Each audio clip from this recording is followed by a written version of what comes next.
Hello students, online class में आपका स्वागत है। पिछले वीडियो में हमने जो है लाइटर के परमाणु सिद्धांत के बारे में समझा था। इस बार हमारा जो टॉपिक है वो है परमाणु के मौलिक कण, यानी परमाणु में कौन कौन से मौलिक कण पाए जाते हैं, इनके खोजकर्ता कौन है, इनके बारे में अपन अध्ययन करेंगे। परमाणु में मुख्य रूप से 3 मौलिक कण पाए जाते हैं।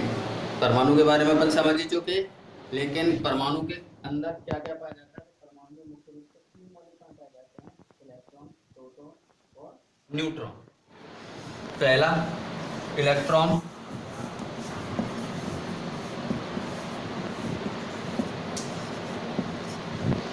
दूसरा प्रोटॉन, तीसरा न्यूट्रॉन। इलेक्ट्रॉन, प्रोटॉन और न्यूट्रॉन। अब बात करते हैं सबसे पहले इनके खोजकर्ताओं की। 3 मौलिक कणों के नाम याद रखने और इनकी जो खोजकर्ता है वो उनको एक ट्रिक से याद रख सकते हैं अपन। उस ट्रिक का नाम है ईट पग नाच। ईट पग नाच। ईट पग नाच, देखिए ई से बनता है इलेक्ट्रॉन,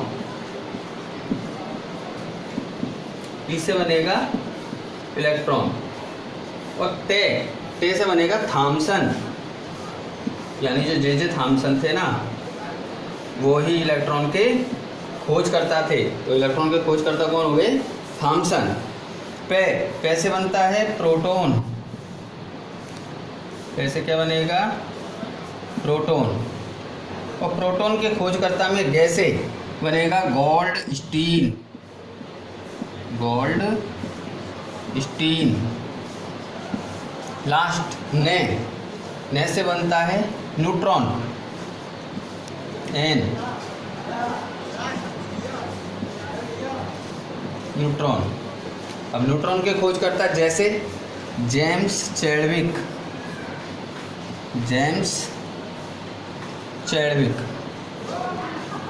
ये 3 वैज्ञानिक थे जिन्होंने तीनों कणों की खोजकर्ता कहा जाता है। इलेक्ट्रॉन के खोजकर्ता थॉम्सन, प्रोटॉन के गोल्ड स्टीन, न्यूट्रॉन के जेम्स चैडविक। इस ट्रिक को यदि मन में अपन 3 बार बोले तो ये आसानी से याद हो जाती है, तो इनके खोजकर्ता भी अपन को आसानी से याद हो जाते हैं। अब बात आती है इलेक्ट्रॉन।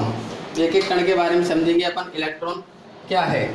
तो इलेक्ट्रॉन के खोजकर्ता थे जे थॉम्सन। जे थॉम्सन जो थे इलेक्ट्रॉन के खोजकर्ता थे। इन्होंने जो है इलेक्ट्रॉन की खोज कैथोड किरणों से की थी, कैथोड किरणों से। अब देखिए कैथोड किरणों से उन्होंने खोज किस प्रकार की थी, इसके लिए मैंने एक चित्र भी बनाया है, ध्यान देना इधर थोड़ा।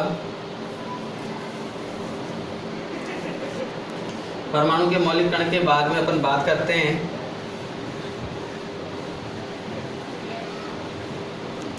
विद्युत विसर्जन नलिका। विद्युत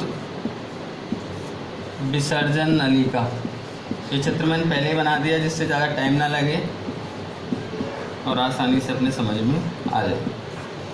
विद्युत विसर्जन नलिका क्या है? विद्युत विसर्जन नलिका देखिए यहाँ पर चित्र में।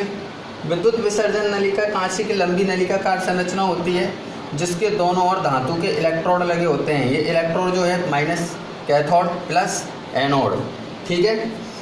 विद्युत विसर्जन नलिका कांच की लंबी नलिकाकार संरचना होती है जिसके दोनों ओर धातु के इलेक्ट्रोड लगे होते हैं। विद्युत विसर्जन नलिका को जो है निर्वातित किया जा सकता है और इसमें दाब को घटाया व बढ़ाया जा सकता है, ठीक है। तो ये एक विद्युत विसर्जन नलिका है अपनी, और इसी की सहायता से जो अपने वैज्ञानिक थे जे थॉम्सन, उन्होंने जो है इलेक्ट्रॉन की खोज के बारे में बताया। अब उन्होंने इलेक्ट्रॉन की खोज कैसे की थी, तो देखिए जे थॉम्सन थे, जे थॉम्सन ने क्या किया कि जो विद्युत विसर्जन नलिका है इसमें उच्च निर्वात उत्पन्न किया। क्या किया?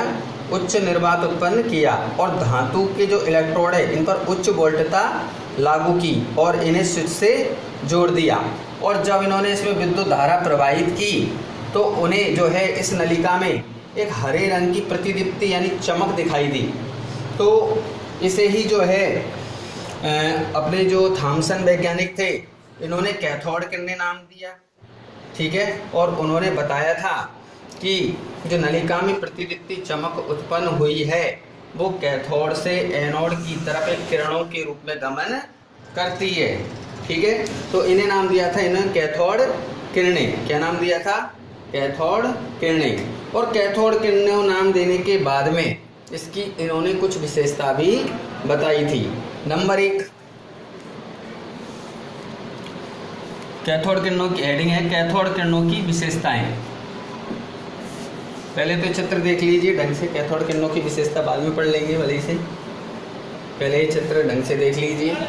इसमें जो है अपनी विद्युत विसर्जन नलिका है, ये निर्वात पंप है, इसे निर्वातित किया जा सकता है। यहाँ पर उच्च वोल्टता लागू की जाती है, फिर इसे स्विच से जोड़ दिया जाता है।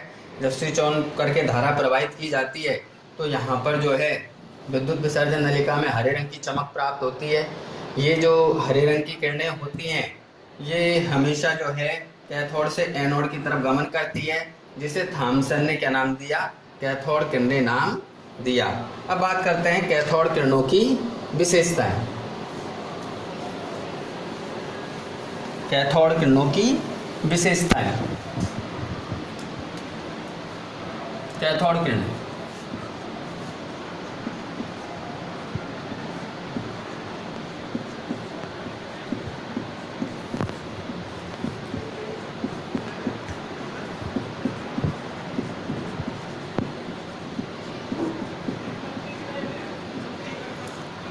कैथोड किरणों की विशेषताओं में बात करें तो पहले नंबर पर ये सीधी रेखा में गमन करती है, इनको सीधा याद ही करना है। और इसी ये सीधी रेखा में गमन करती है।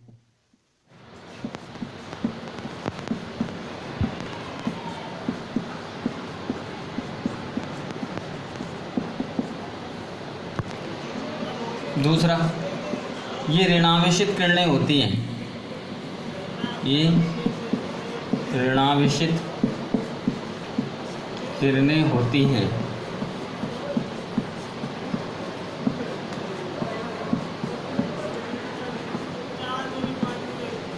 तीसरा, इन्हें जब विद्युत क्षेत्र या चुंबकीय क्षेत्र, विद्युत क्षेत्र या चुंबकीय क्षेत्र से गुजारा जाता है, से गुजारा जाता है तो ये प्रभावित हो जाती है, ये प्रभावित हो जाती है।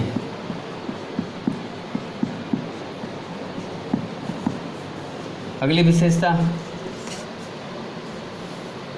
इन्हें जब गैसों से गुजारा जाता है, इन्हें जब गैसों से होकर गुजारा जाता है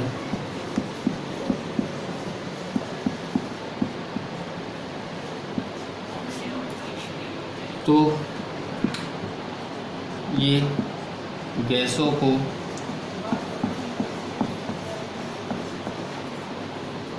आयनीकृत कर देती हैं,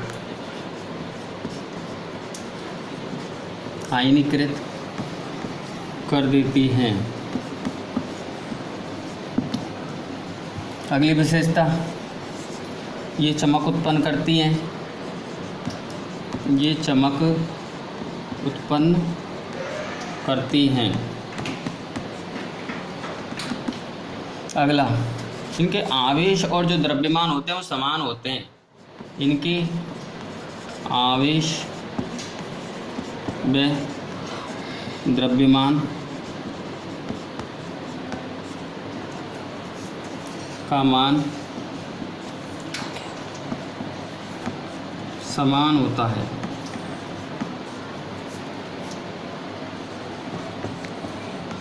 तो ये अपने कैथोड किरणों की विशेषताएं हैं, बहुत सीधी हैं, सिंपल हैं। मेरे हिसाब से आप सभी के समझ में आ गया होगा। इनको याद करना पड़ता है, याद करेंगे अपन इनको, एक बार में ये याद हो जाएंगी। ठीक है, तो ये आज के वीडियो में अपन ने इलेक्ट्रॉन के बारे में समझा। इन्हीं कैथोड किरणों को जो है जे थॉमसन नामक वैज्ञानिक ने क्या नाम दिया, इलेक्ट्रॉन नाम दिया, और इन्हें ऋणावेशित कण के रूप में बताया। ठीक है, थैंक यू, धन्यवाद।